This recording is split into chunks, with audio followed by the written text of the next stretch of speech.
भाई साहब, cold play के कॉन्सर्ट में भी जिसके नाम से पूरा स्टेडियम झूम रहा है वही तो the one and the only Jasprit Bumrah है। आज के टाइम में भौकाल की बात करें तो विराट कोहली से थोड़ा थोड़ा ज्यादा सा नहीं लग रहा है आपको?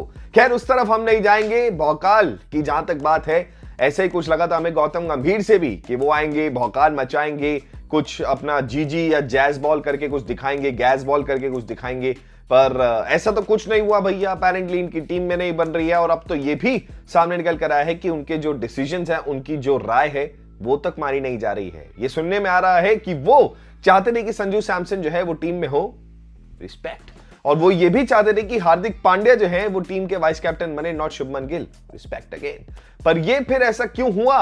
कौन थे इसके पीछे कि वो ऋषभ पंत को टीम में लेना चाहते थे और शुभमन गिल को एज वाइस कैप्टन? अपेरेंटली इसके पीछे हैं रोहित शर्मा और अजीत अगरकर, यानी कि टीम इंडिया के कप्तान और चीफ सेलेक्टर।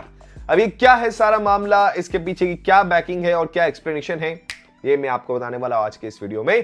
तो पूरा देखना है वीडियो को। नमस्कार, स्वागत एंड वेलकम करता हूं आपका इस YouTube चैनल बोले तो मास्टरमाइंड विद अतिशय में। बिना किसी देरी के शुरू करते हैं। जैसे ही जिंदगी में लगता है कि आने लगा है फन, तभी फूटी किस्मत निकल आती है ऑफ संजू सैमसन। मतलब क्या है यार, ये तब से चलता आएगा कि ओडीआई का हो रहा है तो टी20 में नाम आएगा, टी20 का हो रहा है तो ओडीआई में नाम आएगा। जिस चीज में जब जो चीज रिक्वायर्ड है उसमें नाम क्यों नहीं आता है भाई का? अब तो प्रूफ भी करने लगे हैं। बीच में तो खुद ही अपने पैर पे कुल्हाड़ी मार लेते थे, जब इनको मौका मिलता था तो ये परफॉर्म नहीं करके देते थे। अब तो ऑन पेपर देख लीजिए या पास्ट रिकॉर्ड की बात कर लीजिए, ऋषभ पंत से better wicket keeper batter as of now वो थे, फिर भी ऋषभ पंत को बैकिंग जो है वो मिली है। इसके चलते जो है काफी ज्यादा बैकलैश हुआ और इसकी जो हिस्ट्री है हम थोड़ी सी वो डिकोड करने की कोशिश करते हैं। अपेरेंटली आपने देखा होगा कि चैंपियंस ट्रॉफी का जो स्क्वाड अनाउंसमेंट है उसको थोड़ा सा डिले किया गया था। उसके पीछे रीजन ये दिया गया था कि वो एक दो चीजों का वेट कर रहे हैं। हो सकता है कि जसप्रीत बुमराह की जो इंजरी अपडेट है, एक तो वो रीजन हो सकता है, दूसरा ये भी था जो सुनने में आया था कि संजू सैमसन ने क्यों नहीं खेला ये विजय हजारे ट्रॉफी, उसका भी जो है वो रीजन जानेंगे, उसके बेसिस पे जो है अनाउंसमेंट करेंगे। वही भैया, वो एक छोटी सी चीज ने जो संजू सैमसन का अपेरेंटली जो है नाम चैंपियंस ट्रॉफी के स्क्वाड में नहीं लाया है। अब वो कितनी छोटी कितनी बड़ी, अब आप ये देखिए, हमारे जो एमपी हैं शशि थरूर साहब, उन्होंने भी संजू सैमसन के फेवर में एक बात कही है और वो लिखते हैं कि Samson is having his career destroyed by egos of cricket administrators. मतलब कि अपने ईगोस के चक्कर में भाई का करियर खराब हुआ है। ये तो देखो फैक्ट है। क्रिकेटर्स की लाइफ और चाहे कोई भी और आज की डेट में वैसी, जहां पर हर मैच आपका सर्वाइवल मैच होता है, ऐसे में संजू सैमसन को मौके ना मिलना, फिर अब मौका जब मिले फिर उनका बल्ला ना चलना, फिर वो बाहर हो जाए, तो उनका कहीं ना कहीं करियर तो हैम्पर हो रहा है। उन्होंने ये भी कहा है कि यार देखो, शशि थरूर साहब ने, कि केरला क्रिकेट एसोसिएशन जब उनको एक्सक्लूड किया गया विजय हजारे ट्रॉफी से, ऐसा क्यों हुआ? जबकि उन्होंने इन्फॉर्म भी कर दिया था पहले ही कि वो ट्रेनिंग कैंप में अटेंड नहीं कर पाएंगे ट्रेनिंग सेशंस को, तो फिर भी इतना क्यों बवाल मचाया जा रहा है जबकि उन्होंने क्लियरली पहले ही बता दिया था। अब देखो, इसके जवाब में केसीए यानी कि केरला क्रिकेट एसोसिएशन ने भी एक जवाब दिया है।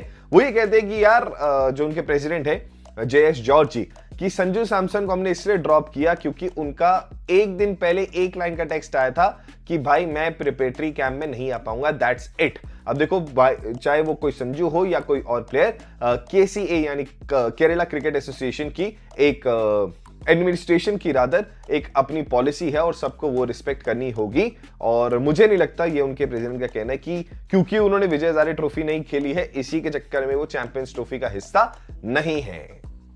यही तो है और कहानी है क्या फिर संजू सैमसन की? यार वो एक बस बहाना बन गया, उनको एक्चुअली में चाहिए वो पंत ही था, तो बस फिर ये सारा खेला जो है इसी चक्कर में खेला जा रहा है।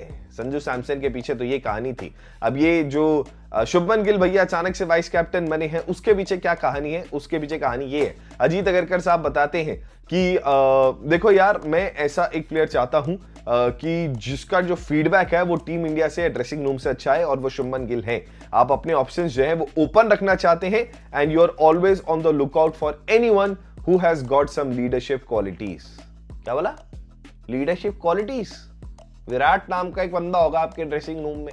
बट खैर चलो, उस टॉपिक में बार बार नहीं आएंगे। विराट कोहली भैया शायद हो सकता है कि अब खुद ही इस चीज से, इस मुंह से हटते हो, पर ये ऐसे नहीं लग रहा कि बस एक मतलब जवाब देना है तो देना, एक स्टेटमेंट देनी है तो देनी है वाली कहानी चल रही है। एक्चुअली में इसके पीछे लॉजिक और बेस नहीं दिख रहा है।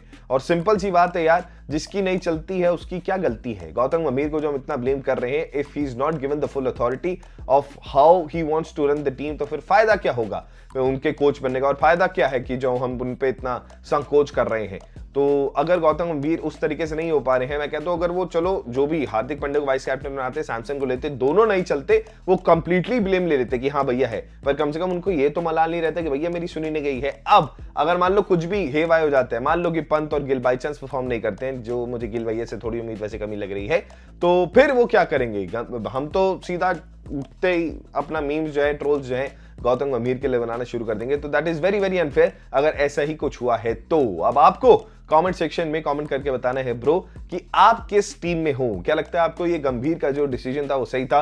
Let me be very honest, मैं तो गंभीर भैया की तरफ हूं। मुझे लगता है कि यस, संजू सैमसन को और हार्दिक पांड्या को वाइस कैप्टनसी देनी चाहिए थी, वो मैच्योर और सही मूव होता। या फिर आप रोहित शर्मा एंड अजीत अगरकर की टीम में हैं, क्या आपको लगता है कि ऋषभ पंत और शुभमन गिल का वाइस कैप्टन बनना सही है? जिस भी टीम में आप हैं कमेंट सेक्शन खोले, कमेंट करके बताना। देख लिया ना यहां तक वीडियो, तो चैनल को सब्सक्राइब करके जरूर जाना। This is me mastermind with अतिशय। Remember the name! Remember the name and I will see you on the next one.